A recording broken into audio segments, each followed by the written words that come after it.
everybody, and welcome back to LS1's Lego Garage. And yeah, it's been a while, a long time no see. I think it's been about 4 weeks or 5 weeks since I've uploaded. I think this will be the 5th week, but I have been very busy. I've been working on a lot of projects recently, Lego related and non-Lego related. We have some very, very big things upcoming, and some very cool things I think you all will find very cool. We have a new garden tractor. If you're in the Discord, you all have already known about this, but which like I said, I highly encourage anyone who really is into this channel and wants to see sneak peeks of my channel and others, such as KF Plus Lego Mastery and many, many more. There are some awesome things developing in the server. We have some big things planned. I highly encourage you to join the server. It would be greatly appreciated. We are trying to hit 500 members by the end of the year. Please help us get to that goal. If we get to that goal, we are able to partner with Discord, and there are many great things that come with that. So please, if you haven't already joined, join the Discord. And while you're down there in the description, please be sure to check out my channel and subscribe to my channel. And if you don't feel like it, you don't have to, but I greatly appreciate it. It makes my day. But without any further ado, I think we should get right into this video. We have a real cool one planned. Alright, so in today's video, we have something I've been wanting to make for a very long time now. We have a 6x6 off-roading, tractor pulling, climber thing. I don't exactly know what to call this. I've built it for many different purposes. The main of which was tractor pulling, or just pulling in general. So this is designed to be able to have a rope or something fastened to the back of it and be able to pull large amounts of weight. I was not able to make a trailer from Lego to pull weight in, but one of my previous builds, which I'll make a part 2 to this, showing some of my other iterations of this build. But anyways, my previous one was able to pull 60 pounds total, and this one I think is pulled 50 pounds. I'm not entirely sure, I don't quite remember, but it is able to pull a lot of weight. Currently I'm still having issues with the suspension and whatnot, and the universal joints are not the strongest. Even though they are custom built, they are still not as strong enough. But yeah, I also just kind of built this for coolness factor, because I've been wanting to make a 6x6 for a very long time, and it is true 6x6 drive. And as you see, there are 3 differentials. All of them are functional, obviously. There is no central differential, and the reasoning for that is I wanted this to be capable, really capable when it came to off-roading. I did have locked diffs in here, but it was not good on the motors for turning and stuff. It was just very hard on the whole chassis and everything. But when I go off-roading, I might change and add locked differentials. But it was really not gaining much performance with that, because everything else would start breaking instead. I would break custom universal joints, this gearbox would break, and the rest of the axles would start twisting and warping.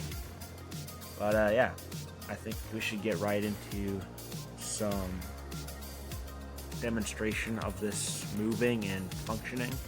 As you saw in the beginning of the video, it has a functional RC gearbox powered by 2 battery boxes. Well, the whole thing is powered by 2 battery boxes. It has 2 infrared receivers, and in order to operate them separately, you switch the channel via the remote.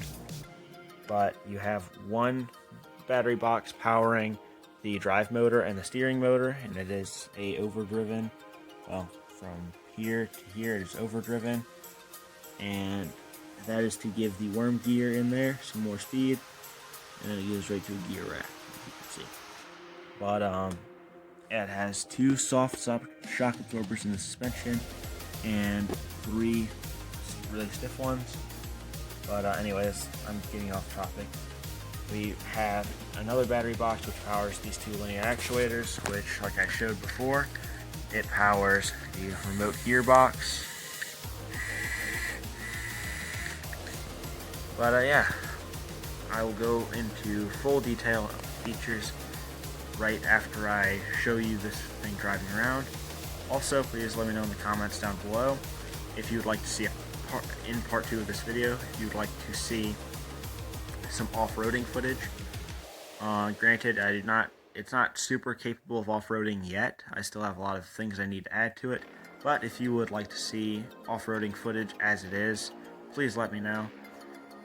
Side note, I'm not too sure when my next video will be. Don't expect it to be super soon, but with all the holidays coming up, things have just started getting very hectic, and I might not have a whole lot of time for videos, but be rest assured I am trying to develop more stuff for the channel. And one final thing is, if you want to see me more often than you see me on YouTube, join the Discord. I am very active in the Discord or on Discord, so like I said, join the Discord, you will not be disappointed. Now let's get on to some of these features. Alright, so we have, like I said, we have a remote gearbox, remote controlled gearbox. You have a 4-speed transmission. This is KF Plus Lego Masters design, if anybody was wondering. You have first gear, which is a crawling gear. So I have portal axles on here, which give it a 3-to-1 gear reduction, and I believe these differentials are a 2.4-to-1. And no, yeah, that's right. And then this whole thing right here gives another 3-to-1 reduction, and then first gear is also 3-to-1. I do not remember what the total gear reduction is. I think it's 1-to-35. I might be wrong, but either way, this is a very, very low geared machine. But anyways, let me show you the speed in first gear. As you can see, it barely crawls, just barely even moving. Absolutely no speed, but it has a ton of torque. So much so that if you were to try to stop it, for example, my infrared receiver's not working. Sorry, the infrared remote is not happy. But let's just try to stop it from the front.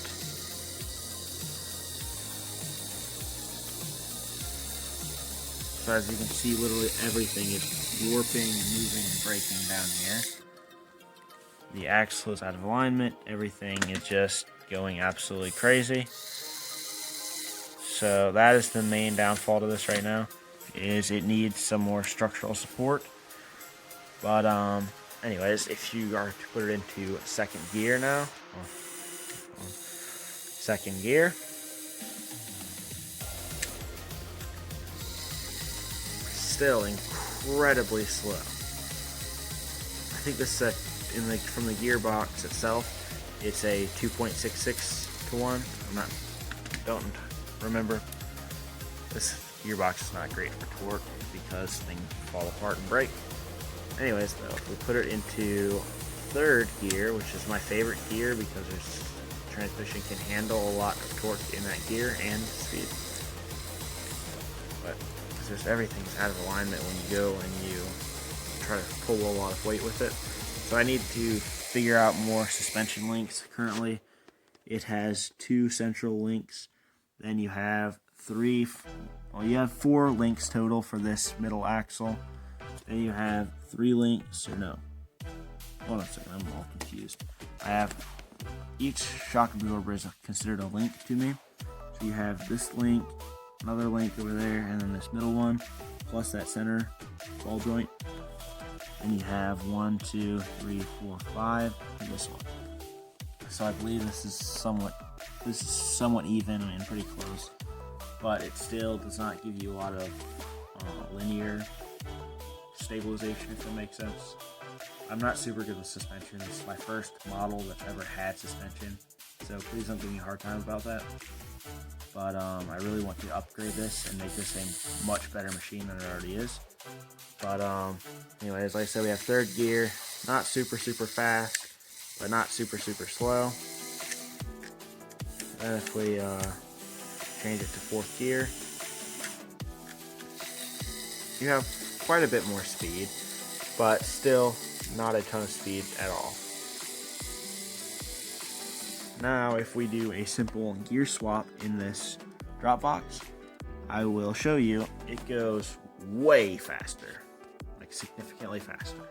So yeah, let's get right to it. Now, as you can see, I have swapped these drop box gears, which will give this thing a lot more speed. So if I turn the battery box on, because I forget things, put it in first gear, you'll see, it's got a lot more speed than it did before. It's about the equivalent to fourth gear when it had the gears the other way. So now, if we put it into third gear, which, like I said, that's my favorite gear, you have a ton more speed, like just insane amount of speed. But fourth gear is unusable because this transmission won't handle very much torque, and so it'll just start clicking. But yeah, let's get into some of the other features. Alright, so as I mentioned earlier, this has 2 battery packs, and that gives this XL motor a lot more power because it's able to just pull from 1 battery instead of 2. But I said that the other way around. Please excuse me not really thinking when I'm talking. It is 3:30 in the morning on Wednesday morning, and I am very tired and trying to get this video up before Saturday and before all the holidays because I really don't want to leave you guys hanging any longer than I already have, so please forgive me. But anyways, so what I meant to say was it allows it to pull from 1 battery box instead of it needing to divide the power from this 1 battery box to go to all of these other motors. It just makes things a lot better in terms of efficiency, or at least having more power to the driving motor, which it still won't stall out anyways when you have the gears swapped the other way around the way they're supposed to be. But yeah, this way usually gives more power. And then I've already, I think, talked about the suspension. I need to upgrade this and make it a lot beefier and stuff, and able to handle more torque, so it doesn't flex super bad. But it has good amount of travel, as you can see. It has a good amount of travel, and it's got a good amount of stiffness. But I would rather it be lighter, but I don't have the spring to make it much lighter. There is no suspension up front. It's just too complicated. I don't feel like messing with it right now. The steering is pretty secure though. It's got a long tie rod up front, and it has some smaller tie rods in there that connect it to the gear rack. But yeah, I think we should get to going over an obstacle with this machine. Let's get to it. Alright, so I think I'm gonna try to go over the obstacle in first gear with the gears in a higher ratio. Oops, wrong way. So let's do that. And now, yeah, it's not gonna do it. Usually it does what I thought, but I might be wrong. Anyways, let's go swap out these gears. Alright, take 2 with the gears in their low range, which I would like to add a 2-speed transmission to this, so that way I can switch between this gear ratio a lot easier. But anyways, this works good enough for now. So let's pop that back in, and let's go up this pretty small, but I mean, for a Lego, it's a pretty good incline. I do see this is first gear. Motor bogs just a little bit. No wheels have left the ground yet. Slowly but surely, this center axle will get to the top.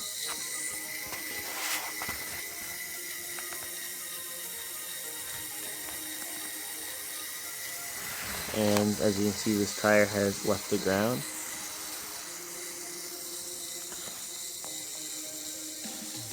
Luckily, I'll get back on the top, and it ends up working just fine.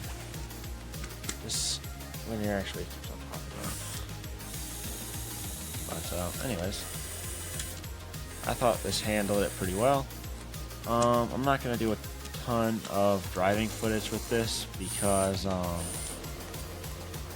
it's kind of meant for outdoors, and on regular ground it's kind of boring.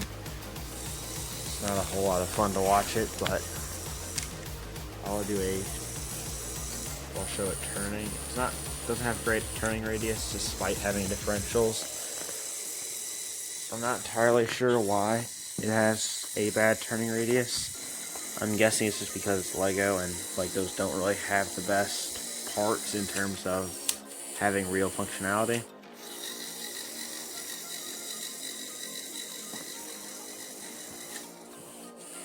So let's straighten it back up.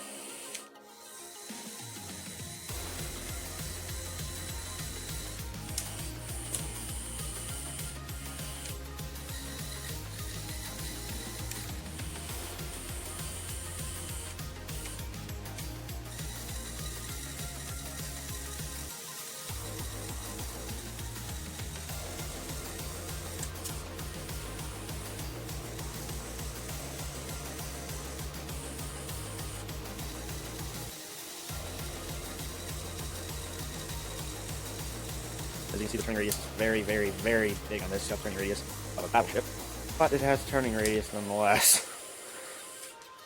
So, anyways, like I said, the driving footage on ground is pretty boring and pretty lackluster, so I'm not going to do any more of this really.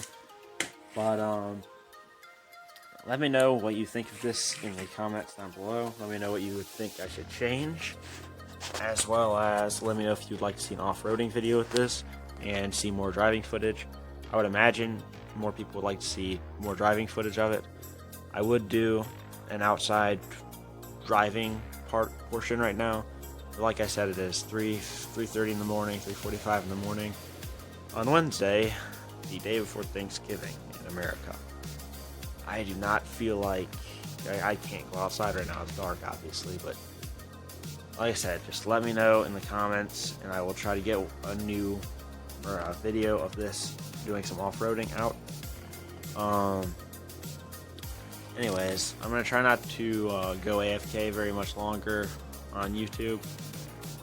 I can't promise I'll get a video out next week, and I can't promise I'll get one out the week after that, but I should be able to get some videos out mid-December, and I'm really hopeful that I will.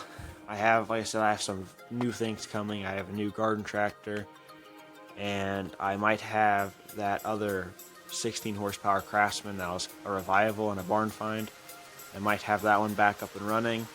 For those that didn't know, that one caught on fire and burned up some electronics in there. Anyways, without rambling on any further, I'm not sure if that last clip was caught or not. I ran out of space on my phone.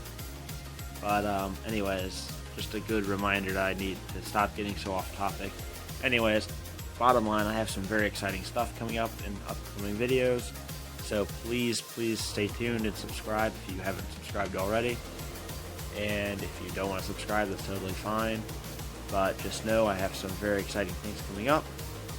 And for those that have forgotten, I still have my V6 Lego vacuum engine together, and I have not forgotten about it, and I am trying to get a video of it, but it's just got so many things that I wanted to go over with it.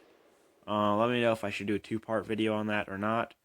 Anyways, this video has gotten far too long.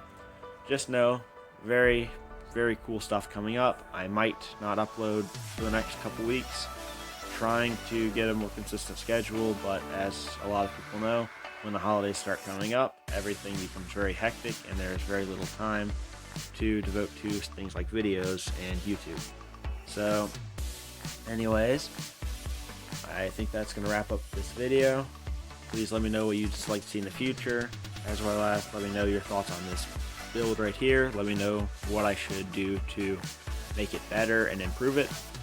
And as always, there's a link to the Discord in the description down below, as well as a overview and some specifications of this build.